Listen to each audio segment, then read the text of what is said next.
हाय, good afternoon. CNBC आवाज Motilal Oswal studios में आप सबका स्वागत है। अब बारी आज के मंडे के सास बहू और सेंसेक्स की, और इस शो में अपनी मदद करने के लिए, आप लोग की क्वेरी सॉल्व करने के लिए होंगे कोलकाता से मार्केट ट्रेडर और एक्सपर्ट अमित सेठ साहब। सेठ साहब, गुड आफ्टरनून। बस आ रहा हूं सर आपके पास। पहले वो मैंडेटरी एक्सरसाइज, ताकि आप लोग रीच आउट करते रहें। टीम्स भी याद करके भिजवाती हैं मुझे कि एक बार बोलना ज़रूर, ताकि फ्रेश क्वेरीज भी आती रहें। व्हाट्सएप नंबर आपकी स्क्रीन पर है 7045220000। यहाँ पे व्हाट्सएप करें, डिटेल्स भेजें, टीम्स कांटेक्ट करेंगी, थोड़ी सी बातचीत होगी आपसे, किस तरह के सवाल हैं, क्या है, वगैरह वगैरह, और फिर किसी म्यूचुअली एक्सेप्टेबल दिन अपन लोग मुलाकात कर रहे हैं। ये एक्सरसाइज आप इवन ईमेल के थ्रू कर सकते हैं। ईमेल में ये है कि आप डिटेल्ड क्वेरी भेज सकते हैं, जैसे आप में से कई लोग आजकल पोर्टफोलियोज भेजने लगे हैं। सास बहू और सेंसेक्स @nw18.com, इस पे भी आप अपने सवाल भेज सकते हैं। स्पेलिंग नोट डाउन करिएगा पूरी आईडी की। और इस समय हमारी वो फोन लाइन खुली हुई है, तो इक्का दुक्का फोन लाइन पे क्वेरी भी लेंगे अपन लोग। 7045220000 पे इस समय आप चाहे तो फोन करके भी रीच आउट कर सकते हैं। अमित जी से बातचीत की शुरुआत करूं उससे पहले जरा निफ्टी स्क्रीन पर रखता हूं एकदम फ्लैट, और वैसे भी आज एकदम दायरे में कामकाज करता हुआ। भाई, ये जो कुछ मिनटों पहले लोज बने थे, तब निफ्टी ने 965 मतलब कल के क्लोज से हो गया 55 अंक के आसपास का दबाव। और वो जो हाईज बने हुए हैं करीब 10 साढ़े 10 से 11 बजे के बीच के आसपास, वो होगा 25063 कल की क्लोज से हो गया 45 पॉइंट का अपसाइड, 45 पॉइंट का अपसाइड, 55 पॉइंट का डाउन साइड। मतलब पीक, दोनों पीक हाईज और लोएस्ट लोज पकड़ ले तो भी 110 पॉइंट की दिन की रेंज। इस तरह से कंसोलिडेट करते हुए, इस तरह से सुस्ताते हुए, दायरे में कामकाज करते हुए इस समय की हाईलाइट लेकिन ये है कि उन लोअर लेवल से अचानक बढ़िया सा रिकवरी आई, और इस समय फ्लैट हम ट्रेड कर रहे हैं। अच्छी बात यह है कि बैंक्स आउट परफॉर्म कर रहे हैं, 0.5% से 2.3% उछाल। ये बैंक्स फ्राइडे को भी वीजा भी निफ्टी आउट परफॉर्म कर रहे थे। बैंक्स फ्लैट बंद हुए थे जब निफ्टी सुस्ता रहा था, हल्के दबाव में था। ओवर द वीकेंड अगर आपने वायदा का डेटा एनालाइज कर रहा हो तो बैंक्स को लेकर इंकरेजिंग सिग्नल भी थे, जिस तरह से बैंक निफ्टी में फ्यूचर्स में एडिशंस देखने को मिले थे। खैर, और आज भी अब बैंक्स मजबूत हैं, फिर निफ्टी क्यों पस पड़ा हुआ, उसकी एक सबसे बड़ी रीजन है आईटी, जो काफी ज्यादा दिक्कत में है। आईटी इंडेक्स मेरे ख्याल से लास्ट मैंने चेक करा था 1.25% का दबाव, हाँ 1% की, अभी सब कुछ नीचे से सुधरा है। खासतौर पे बैंक सुधरे हैं, आईटी सुधरने की कोशिश कर रहा है, अदरवाइज 1.25% दबाव में था, अभी भी 1% दबाव में।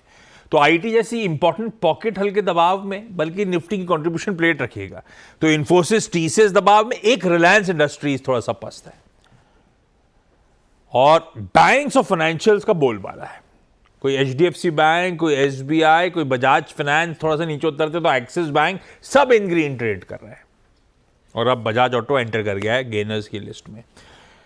दूसरी अच्छी बात, एक तो बैंक्स आउट परफॉर्म कर रहे हैं, बैंक्स और फाइनेंशियल्स। दूसरा, पिछले पूरे हफ्ते की जो हाईलाइट थी ब्रॉडर मार्केट्स का आउट परफॉर्मेंस, ब्रॉडर मार्केट्स को देख के लग रहा था मोमेंटम स्ट्रांग है, अभी भी जस का तस। मिड कैप्स 2.3% ऊपर है, ब्रेथ लेकर आएगा स्क्रीन पे, ऑलमोस्ट 3:1 का रेशियो है एडवांसेस के फेवर में, बढ़ने वालों के फेवर में।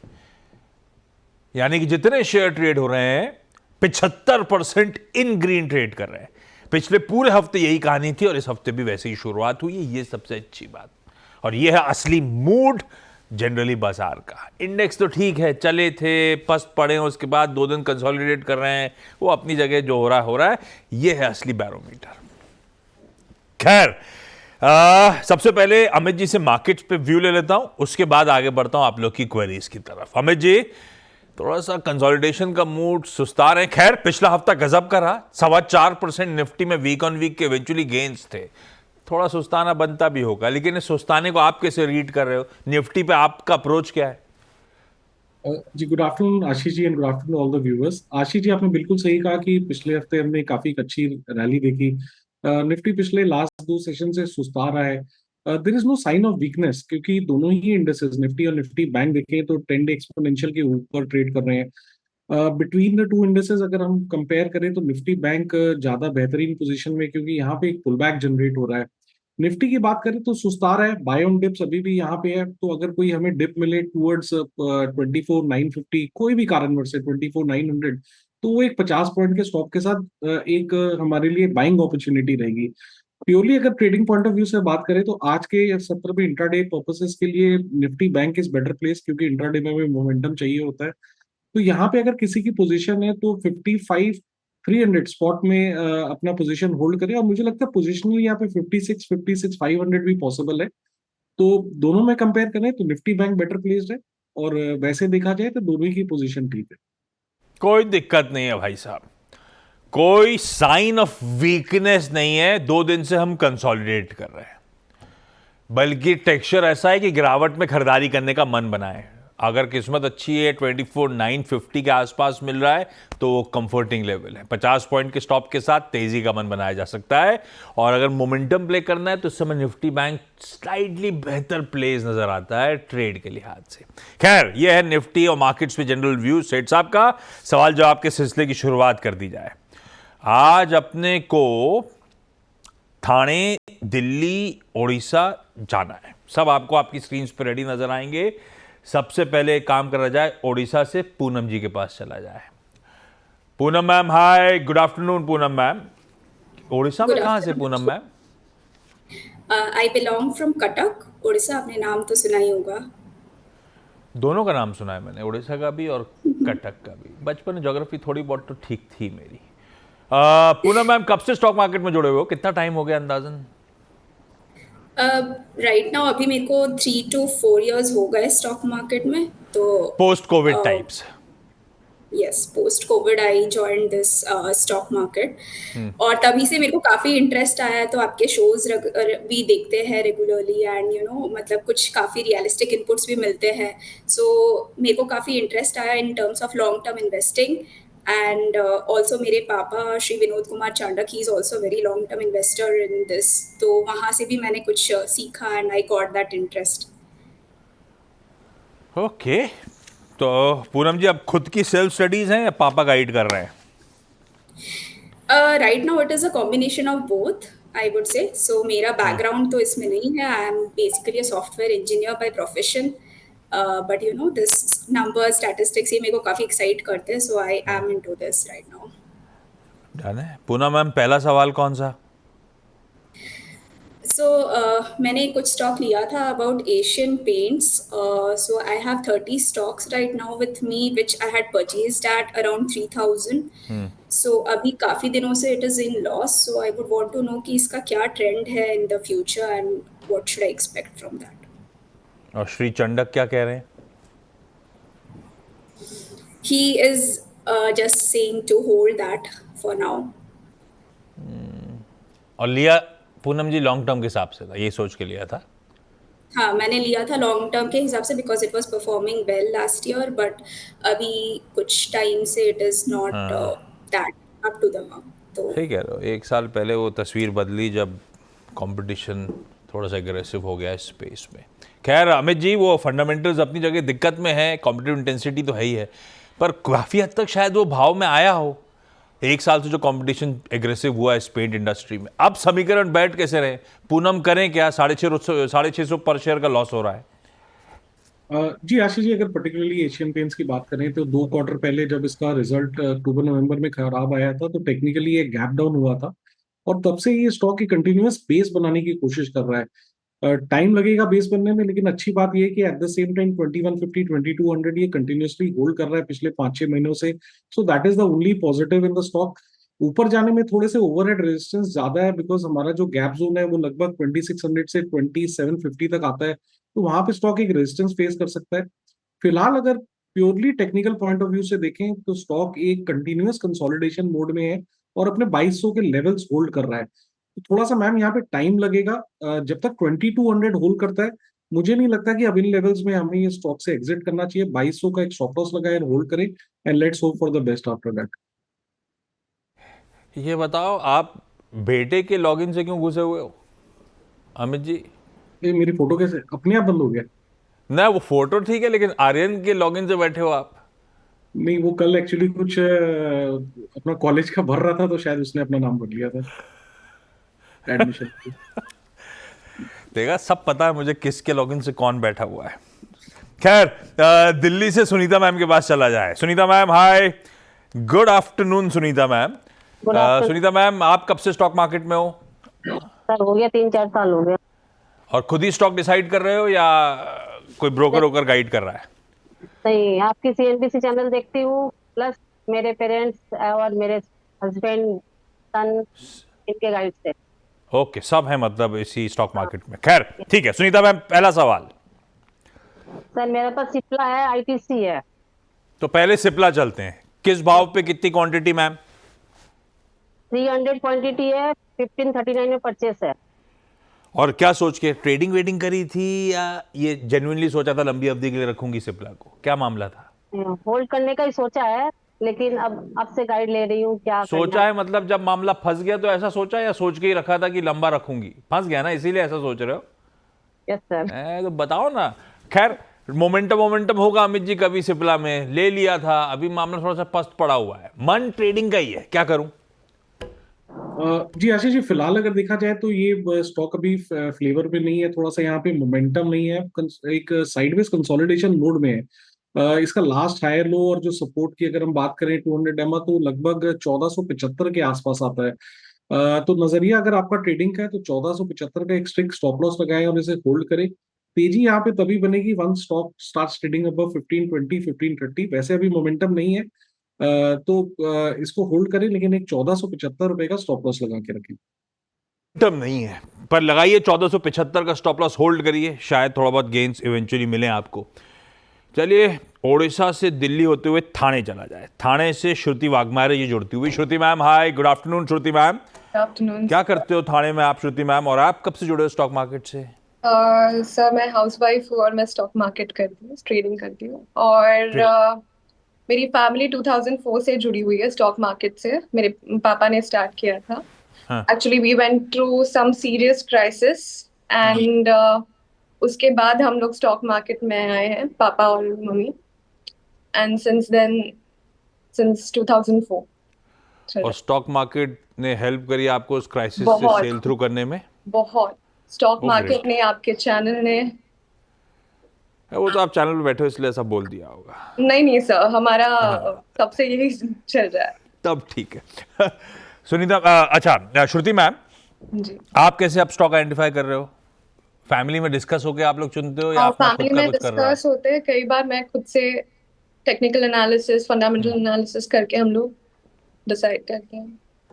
मेरा एजुकेशन बैकग्राउंड भी सही यही है, यही है मतलब? एज इन मैंने फाइनेंशियल मार्केट्स में ग्रेजुएशन की हुई है। अरे वाह, ओके। श्रुति मैम, पहला सवाल कौन सा? सर मैंने गेल लिए हुए हैं। I bought it at 187. I bought this because last month I got really good profits Gale से। मैंने 175 पे लिए थे, मैंने 195 पे बेचे। I had 10,000 shares। तो मैं डिप का वेट कर रही थी एंड अभी वापस मैंने खरीदा। एंटर करा है। यस। और ये बेसिकली ट्रेडिंग या मोमेंटम प्ले करने का मन है ऐसा? ट्रेडिंग के लिए सर। हाँ। आपने चार्ट स्टडी कर रखे हैं, या एक बार कमाया था तो गिरा तो फिर घुस गए? नहीं सर, चार्ट स्टडी किए हैं और टारगेट्स भी काफी अच्छे हैं उसके। आपके हिसाब से क्या आ रहे हैं? 2020 सॉरी, अमित जी, आपको ऐसा कुछ दिख रहा है क्या? 220 आ रहे हैं, सॉरी। हाँ, मैं समझ गया था। 200। अमित जी, चार्ट सेटअप अच्छा है क्या गेल का? जी Ashish ji, chart setup reasonably अच्छा है। स्टॉक में एक अच्छा खासा हमने करेक्शन देखा 2024 हाइस से, जो कि लगभग 240-50 रुपए के थे। और जैसा कि होता है कि इतने बड़े करेक्शन के बाद हमें एक बेस फॉर्मेशन चाहिए होता है, वो स्टॉक ने बनाया है। स्टॉक ने अपना 200 एमआ और सारे की मूविंग एवरेजेस और रेजिस्टेंस रीगेन किया। पिछले 10-15 दिनों में यहाँ पे हमने पुल बैक जरूर देखा है, बट वो अपने कॉन्फ्लुएंस ऑफ मूविंग एवरेजेस में उसने होल्ड किया, और आज के सत्र में थोड़ा सा यहाँ पे एक फॉलोइंग चैनल का मूव अप देख रहे हैं। तो टेक्निकली 200-205 के टारगेट्स पॉसिबल हैं, but at the same time it's very necessary कि 183 प्रोटेक्टेड रहे। तो 183 का स्टॉप लॉस काफी क्रूशियल हो जाता है। अगर 183 होल्ड करता है तो आई थिंक जिस हिसाब से स्ट्रक्चर प्लेस्ड है, slowly and steadily, fast mover नहीं है, slowly and steadily it will inch up. Shruti, आपने स्टॉप लॉस कहाँ लगा रखा है? तो मैंने फिलहाल स्टॉप लॉस नहीं लगाया हुआ। अरे यार, आप मंजे हुए ट्रेडर हो।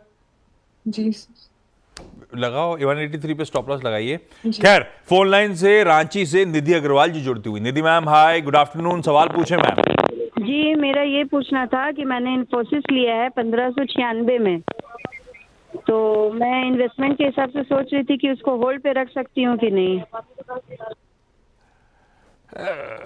इन्वेस्टमेंट ग्रेड का स्टॉक है तो आज तक तो था। अमित जी, अगर इन्फोसिस लंबी अवधि के लिए पोर्टफोलियो में रखा हुआ है तो रखने लायक है कि नहीं? नहीं आशीष जी, आप रखना चाहिए स्टॉक को। काफी अच्छा खासा करेक्शन दिखा स्टॉक ने, रिवर्सल दिखाया एक महीने पहले लगभग 1450 के लेवल से। एक शार्प रैली देखी थी और उसके बाद थोड़ा सा 4-5 दिनों से हम एक कूल डाउन देख रहे हैं। तो लास्ट इसका जो मोमेंटम बार था वो बना था लगभग 12 मई को, एक स्ट्रॉन्ग मूव आया था, उसका लो लगभग 1540 का है। तो जब तक वो बार का लो डिफेंडेड है, मेरे ख्याल से थिंग्स आर फाइन हियर। आप 1540 का लो है, आप 1535 का, to be on the safe side, एक स्टॉप लॉस लगाएं और इसे होल्ड करें। थोड़ा सा ग्लोबल मार्केट्स वगैरह स्टेबलाइज होती है, तो मेरे ख्याल से slowly and steadily it will move up. Base तो बन गया है पर थोड़ा सा टाइम लगेगा ऊपर जाने में। ओके, इस बीच वो प्रोटियन ईगव जो आज लोअर सर्किट पे कामकाज कर रहा है, क्योंकि पैन 2.0 में वो शॉर्टलिस्ट नहीं हुए तो काफ़ी तगड़ा हिट हो सकता है उनके रेवेन्यूज़ पे। उस पे इनकी एक कॉन्फ्रेंस कॉल इस समय चलती हुई, तो टिकर टीम वो अपडेट्स जो कॉन्फ्रेंस कॉल से छन के आ रहे हैं आपके लिए सामने रखती जा रही है, पढ़ते रहिए। चलिए अपन लेकिन यहाँ पे सवाल जो आपको कंटिन्यू कर रहे हैं, वापस चला जाए पूनम मैम के पास। पूनम मैम, अगला सवाल। ओके, सो इन्फोसिस का भी मेरा एक क्वेरी था, बट आपने बोला कि होल्ड करने के लिए, सो आपकी आई हैड बाइंग किस पे परचेज्ड थी? एट 1390 इन्फोसिस पे। 1398।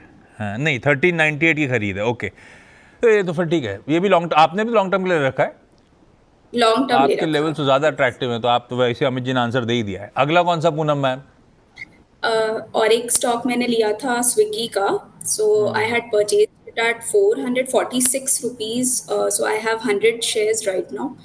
तो अभी के लिए तो लॉस चल रहा है, so what should I do in that and where can I expect it? Amit ji, हाँ, लिस्टिंग हिस्ट्री बहुत ज़्यादा नहीं मिलेगी आपको, लेकिन एक इंपॉर्टेंट सरदर्द था, वो लॉक इन खुलना था बहुत तगड़ा, उसे तो एब्जॉर्ब कर लिया स्टॉक ने। कैसा पोजीशन दिख रहा है स्विगी? जी आशीष जी, जैसा कि आपने कहा, रिसेंट ऑलमोस्ट रिसेंट लिस्टिंग है, थोड़ा सा डेटा कम है, बट जितना भी डेटा अवेलेबल है, देखिए ये लगता है कि 300-305 एक इसका स्ट्रॉन्ग सपोर्ट एरिया है। स्टॉक ने कंटिन्यूअसली वहां से बाउंस लिया, तो जब तक 305 का यहाँ पे स्टॉप लगाए इन्वेस्टमेंट का और इसे होल्ड करें, जब तक 305 डिफेंडेड है, मुझे नहीं लगता कोई प्रॉब्लम होगी। अगर आप पूछे मोमेंटम कब आएगा, तो कम से कम इसको 360 के ऊपर ट्रेड करना पड़ेगा, तब शायद कह सकते हैं कि base formation is complete and it is ready to move up. But in the mean एक सपोर्ट को देखते हुए 305 का स्टॉप लॉस लगाएं और इसे होल्ड करें। 305 के स्टॉप लॉस के साथ होल्ड करें। एक बार 360 के लेवल्स के ऊपर गया तब तो ये लगेगा वो कंसोलिडेशन के अब बाहर आ रहा है, शायद तेजी तूल पकड़ेगी। क्विकली सुनीता मैम के पास जाया अगले सवाल के लिए। आपने हिंट दे दिया था सिप्ला और आईटीसी। आईटीसी कितने पे लिया है मैम? सर 200 पीस है, 387 में परचेस है। 230। अरे वाह, और ये लंबी अवधि का सोच के लिया है ना? Yes sir. अमित जी, क्या करें, रखे रहें? जी बिल्कुल, रखना चाहिए। आईटीसी स्ट्रक्चर यहाँ पे पॉजिटिव है, थोड़ा सा एक अंडर परफॉर्मर जरूर है, बट ओवरऑल स्ट्रक्चर ठीक है। यहाँ पे स्टॉक 200 डेमा के नीचे, सॉरी, ऊपर ट्रेड कर रहा है। इसका लास्ट जो हायर लो है वो कम से कम 420 के आसपास आता है, तो 420 का एक स्टॉप लॉस लगाएं और इसे होल्ड करें। चलिए, इस नोट पर श्रुति जी, सुनीता जी, पूनम जी, इवन निधि जी जो फोन लाइन पे जुड़ी थी, आप सबका धन्यवाद। अमित जी, आप बने रहो, ब्रेक के उस पर जब लौटेंगे तो आपसे एसबीएस स्टॉक पिक लेते हैं। SBS stock pick play out के डायरेक्ट साथ अमित जी से जाने उनके रडार पर कौन सा स्टॉक और क्यों। अमित जी, आज का पिक कौन सा? जी आशीष जी, मैं एमसीएक्स पे काफी बुलिश हूँ। ये स्टॉक मैंने फ्राइडे को भी दिया था। यहाँ पे स्ट्रक्चर काफी पॉजिटिव और जिस हिसाब से स्टॉक अपने बेस से बाहर आ रहा है और जैसे कि इसकी रिलेटिव स्ट्रेंथ की पोजीशनिंग है, मुझे लगता है यहाँ पे एक अच्छा खासा ब्रेकआउट हम विटनेस कर रहे हैं। फिलहाल यहाँ पे स्टॉप लॉस लगाना चाहिए 6430 का, और हमारे टारगेट्स रहेंगे 6750 के। एक्सचेंजेस गजब करी हुई हैं लिस्टेड स्पेस में। MCX अमित जी का फ्राइडे भी स्टॉक रडार पे था, बढ़िया मूव्स बन रहे हैं। इस समय लग रहा है तेजी और तूल पकड़ेगी। 6430 का स्टॉप है। अगर फ्राइडे से राइड कर रहे हैं तो अपने स्टॉप लॉसेस यहां पे रख लीजिए। इवेंचुअल टारगेट 6750 के। Amit ji thank you so much आज जुड़ने के लिए, बढ़िया तरीके से हम सबकी क्वेरी सॉल्व करने के लिए। अच्छा, अपनी अगली मुलाकात होनी है अब 1:27 पे, और वहां पे मैनेजमेंट होगा E-Clerks सर्विसेज का, वो बिजनेस प्रोसेस आउटसोर्सिंग की कंपनी के CFO होंगे हमारे साथ। चलिए मिलता हूं 1:27 पे। ब्रेक के उस पास CNBC आवाज पे न्यूज कवरेज कंटिन्यू करेगा।